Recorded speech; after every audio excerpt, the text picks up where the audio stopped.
अस्सलाम वालेकुम and welcome to today's lecture. आज के लेक्चर में हम बात करेंगे सिंगल फेज़ एसी मोटर्स की, और हम इनकी कुछ क्लासिफिकेशन करेंगे, दर्जाबंदी करेंगे मुख्तलिफ लिहाज से, और फाइनली फिर हम ये भी इसमें डिस्कस करेंगे कि डीसी मोटर्स की निस्बत एसी मोटर्स जो हैं वो क्यों ज़्यादा प्रेफर की जाती हैं, क्यों उनको तरजीह दी जाती है।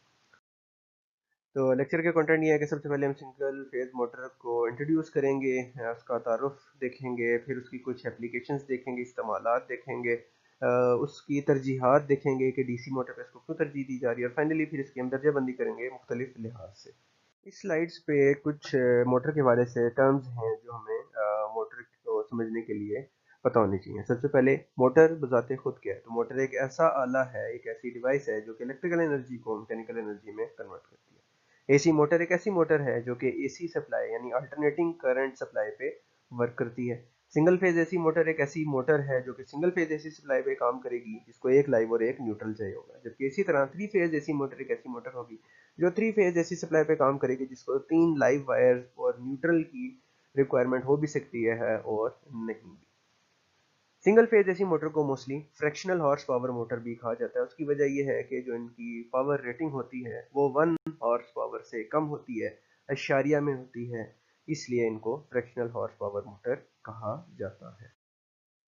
एप्लीकेशन की अगर बात की जाए तो सिंगल फेज एसी मोटर बहुत कॉमनली यूज़ की जाती हैं हमारे घरों में, इंडस्ट्रीज़ में। मोस्टली आप जितनी भी मोटर देखेंगे, चाहे वो फैन में हो, वॉशिंग मशीन में हो, ब्लोअर में हो, वाटर पंप्स में हो, जूसर ग्राइंडर में हो, हेयर ड्रेसर में हो, या इवन कार्स में भी हो, तो ये motors single phase AC motors ही होंगी। अगर इसकी तरजीहात की बात की जाए कि एसी मोटर को डीसी पे क्यों तरजीह दी जाती है, तो सबसे पहली वजह ये है कि पाकिस्तान में जो पावर का सिस्टम है वो एसी है। एसी पावर सिस्टम होने की वजह से कॉमन सेंस भी यही कहती है कि जितने भी अप्लाइंसेज हों वो एसी पे चलने वाली हों, इसलिए मोटर भी जो है वो एसी मोटर इस्तेमाल की जाती है। एक और वजह जो है एसी मोटर को प्रेफर करने की वो ये है कि इसमें हमारे पास ऑप्शन मौजूद है कि हम सिंगल फेज पे भी मोटर्स ऑपरेट कर सकेंगे और थ्री फेज पे भी मोटर ऑपरेट कर सकेंगे। डीसी मोटर में ऐसा कोई ऑप्शन नहीं होगा कि आप फेजेस को बढ़ा के इसकी एफिशिएंसी और इसकी पावर में इजाफा कर लें, बल्कि डीसी पे सिर्फ और सिर्फ इसको बढ़ाने का तरीका जो है वो इसके फील्ड और फील्ड स्ट्रेंथ और करंट वगैरह में इजाफा करना है। एसी मोटर की कंस्ट्रक्शन डीसी मोटर की निस्बत बहुत ही सादा होती है। इसकी बनावट कम कीमत और ये जो है काफ़ी रगड़ है यानी पायदार है। इसकी मेंटेनेंस कम है क्योंकि इसमें ना कार्बन ब्रशेज़ हैं और ना कम्यूटेटर हैं। सिंपल कंस्ट्रक्शन है। एसी मोटर कई बार पावर फैक्टर को करेक्ट करने के लिए भी इस्तेमाल की जाती है। डीसी मोटर में ऐसी कोई सहूलत दस्तियाब नहीं है। इसी तरह एसी मोटर जो है वो ज़्यादा दर्जा हरारत बर्दाश्त करने की सलाहियत रखती हैं। इनकी थर्मल स्टेबिलिटी डीसी की निस्बत ज़्यादा है। एसी मोटर में इनकी स्पीड और इनकी टॉर्क को कंट्रोल करने की हमारे पास ऑप्शंस या सलाहियत जो है वो ज़्यादा है। इनकी टॉर्क और स्पीड करेक्टरिस्टिक को हम ज़्यादा बेहतर कंट्रोल कर सकते हैं डीसी की निस्बत।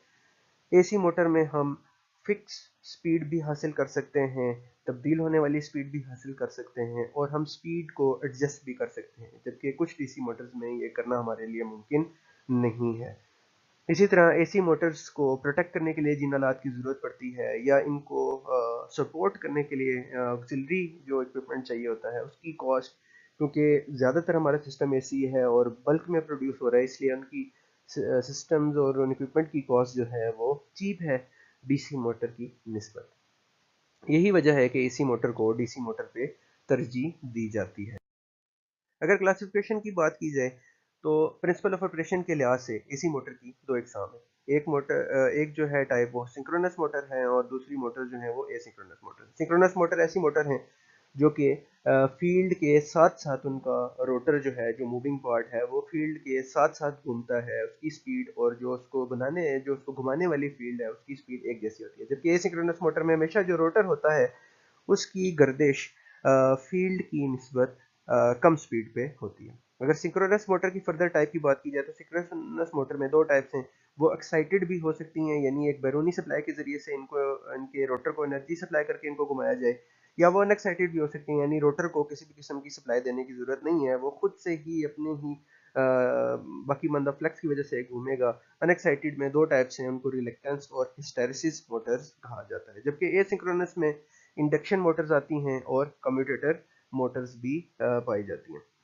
एसी मोटर की फर्दर टाइप पे जाने से पहले हम इंडक्शन और कम्यूटेटर मोटर की भी जो मुकम्मल टाइप्स हैं उनको देख लेते हैं। तो अगर इंडक्शन मोटर की टाइप्स की बात की जाए तो इंडक्शन मोटर दो किस्म की हो सकती हैं जनरली, वो या तो सिंगल फेज़ होंगी या थ्री फेज़ होंगी। अगर सिंगल फेज़ की बात की जाए तो सिंगल फेज़ जो इंडक्शन मोटर हैं उनमें स्प्लिट फेज़ मोटर्स हैं, कैपेसिटर टाइप मोटर हैं जिसमें कैपेसिटर स्टार्ट और कैपेसिटर रन है, और इसी तरह शेडेड पोल मोटर है। और अगर थ्री फेज़ मोटर की बात की जाए तो थ्री फेज़ इंडक्शन मोटर में स्क्विरल केज मोटर और वाउंड रोटर मोटर जो है वो पाई जाती है। इन सब की डिटेल जैसे जैसे हम मोटर्स को आगे पढ़ेंगे तो इन सब की डिटेल जो है वो हमें क्लियर होती जाएगी और हमें इनके डिटेल में फ़र्क जो है वो वाज़ेह हो जाएंगे। अगर कम्यूटेटर मोटर की बात की जाए तो कम्यूटेटर मोटर भी दो टाइप्स की हैं मेनली, सिंगल फेज और थ्री फेज। अगर सिंगल फेज की बात की जाए तो सिंगल फेज में रिपल्शन मोटर हैं जो कि कंपनसेटेड भी हो सकती हैं, रिपल्शन स्टार्ट इंडक्शन रन भी हो सकती हैं, और रिपल्शन इंडक्शन मोटर भी हो सकती हैं। इसी तरह सिंगल फेज कम्यूटेटर में सीरीज मोटर भी आती है और यूनिवर्सल मोटर भी इसमें पाई जाती है। जबकि थ्री फेज में सिर्फ एक ही कम्यूटेटर मोटर है जिसको चार्ज मोटर कहा जाता है। अगर एसी मोटर की इकसाम की बात की जाए विद रिस्पेक्ट टू करंट, तो एसी मोटर की इकसाम करंट के लिहाज से दो ही हैं, या तो वो सिंगल फेज मोटर्स हैं या थ्री फेज मोटर। अगर एसी मोटर की बात की जाए स्पीड के लिहाज से तो इसकी तीन इकसाम हैं, या तो वो फिक्स स्पीड होंगी, या वो वेरिएबल स्पीड होंगी, या वो एडजस्टेबल स्पीड वाली होंगी। और अगर एसी मोटर की कंस्ट्रक्शन के लिहाज से बात की जाए तो कंस्ट्रक्शन के लिहाज से इसकी तीन इकसाम होंगी, या तो ये क्लोज्ड होंगी, या ये ओपन होंगी, या सेमी ओपन होंगी। अब इससे क्या मुराद है, बेसिकली ये स्लॉट की कंस्ट्रक्शन की बात है कि अगर स्टेटर जो इसका साकिन हिस्सा है जहाँ पे वाइंडिंग की जाती है, वहाँ पे जो स्लॉट या नालियाँ अवेलेबल हैं जिनमें आपने वाइंडिंग करनी है, अगर वो मुकम्मल तौर पे ओपन एक्सेस हों, यानी वो स्लॉट बिल्कुल खुले हों जिसमें कंडक्टर आसानी से रखा जा सके, तो ये ओपन टाइप कंस्ट्रक्शन होगी। और अगर वो क्लोज्ड हों, यानी वो स्लॉट बंद हों और वाइंडिंग करने के लिए आपको कंडक्टर मेल्ट करके स्लॉट्स में डालना पड़े, दोबारा ये रिपेयरेबल ना हो, तो ऐसे स्लॉट की कंस्ट्रक्शन, ऐसी मोटर की कंस्ट्रक्शन क्लोज टाइप कंस्ट्रक्शन होगी। और सेमी ओपन ऐसे होंगे जो ना तो मुकम्मल तौर पे ओपन होंगे ना मुकम्मल तौर पे क्लोज होंगे, बल्कि थोड़ा सा उसकी जो शेप होगी वो हाफ ओपन होगी, तो ऐसे कंस्ट्रक्शन को सेमी ओपन कहा जाएगा। तो इसके साथ ही आज का लेक्चर ख़त्म होता है। अगर आपका कोई भी क्वेश्चन है तो आप कमेंट में इसको शेयर कर दें। Thank you.